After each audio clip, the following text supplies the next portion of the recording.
여러분, 혹시 위암의 단서가 우리 입속에 숨어 있을 수 있다는 생각 해보셨나요? 좀 뜻밖이죠? 최근에 바로 이 점을 파고든 아주 흥미로운 연구가 나와서 오늘 한번 제대로 파헤쳐 보겠습니다. 자, 그럼 시작해볼까요? 모든 탐정 이야기가 그렇듯이 우리도 사건 현장에서부터 출발해야겠죠. 오늘의 사건 현장은 바로 우리의 위입니다.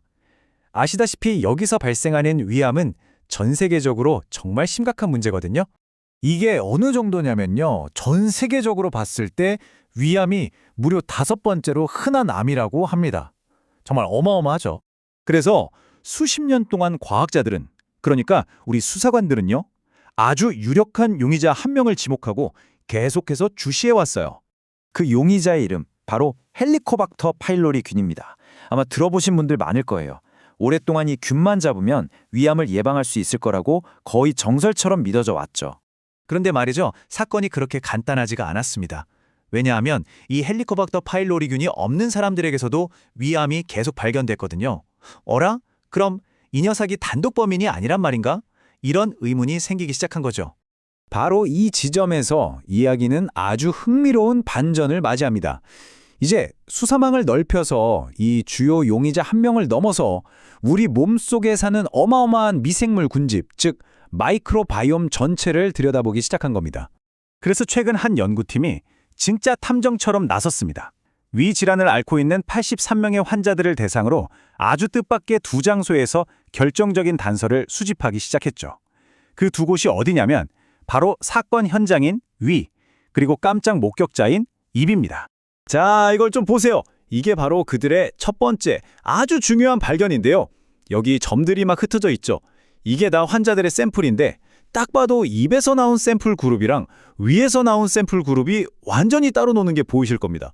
그러니까 한마디로 우리 입속 세상과 윗속 세상은 완전히 다른 동네다 이겁니다. 좋습니다. 그럼 먼저 주요 사건 현장인 위부터 자세히 들여다볼까요? 과연 거기서 뭘 찾아냈을까요? 연구팀이 가장 궁금했던 건 이거였어요. 병이 점점 심해져서 암으로 발전하는 과정에서 윗속 미생물 세계에는 과연 어떤 변화가 일어날까 하는 거였죠. 그리고 정말 흥미로운 걸 발견합니다.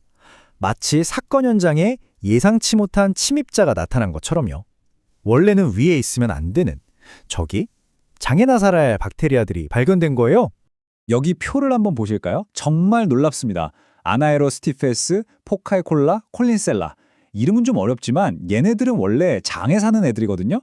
근데 위암 환자들의 샘플에서는 얘네들이 훨씬 더 많이 발견됐다는 겁니다. 이건 뭐랄까, 사건 현장에서 엉뚱한 사람 지문이 나온 거나 마찬가지예요. 뭔가 단단히 잘못되고 있다는 강력한 신호죠. 자, 그런데 여기서 원래 유력 용의자 헬리코박터 파일로리균을 다시 등장시키면 이야기가 훨씬 더 복잡하고 흥미진진해집니다. 조사를 해보니까 위암으로 가는 길이 하나가 아니었던 거예요. 2가지 다른 경로가 있었던 거죠.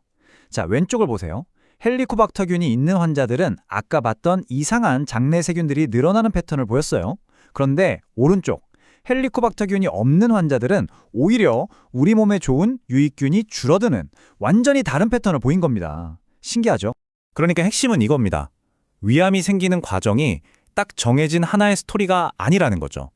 어떤 미생물이 등장하느냐, 즉 미생물 출현진에 따라서 전혀 다른 경로로 진행될 수 있는 아주 복잡한 드라마라는 겁니다.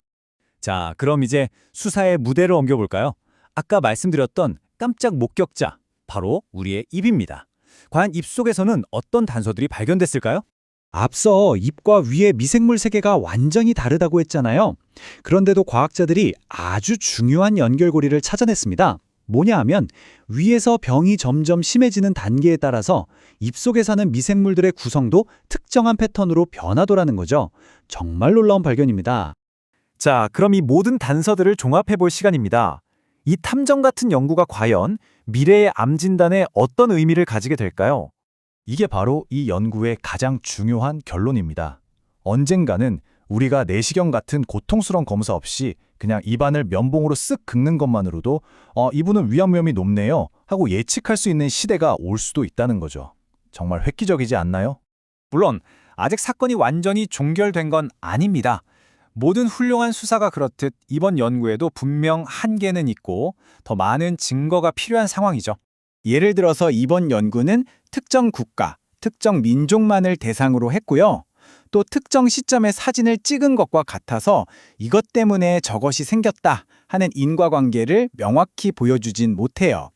그래서 이런 잠재적인 바이오 마커들이 진짜 병원에서 쓰이려면 앞으로 더 많은 사람들을 대상으로 한 추가 연구가 꼭 필요합니다. 이 연구를 보면서 이런 생각이 들지 않으세요? 지금 이 순간에도 우리 입속 그리고 몸속에서는 우리가 모르는 수많은 비밀들이 숨겨져 있을 텐데요. 과연 간단한 면봉 하나로 또 어떤 놀라운 건강의 비밀을 밝혀낼 수 있을까요? 정말 궁금해지네요.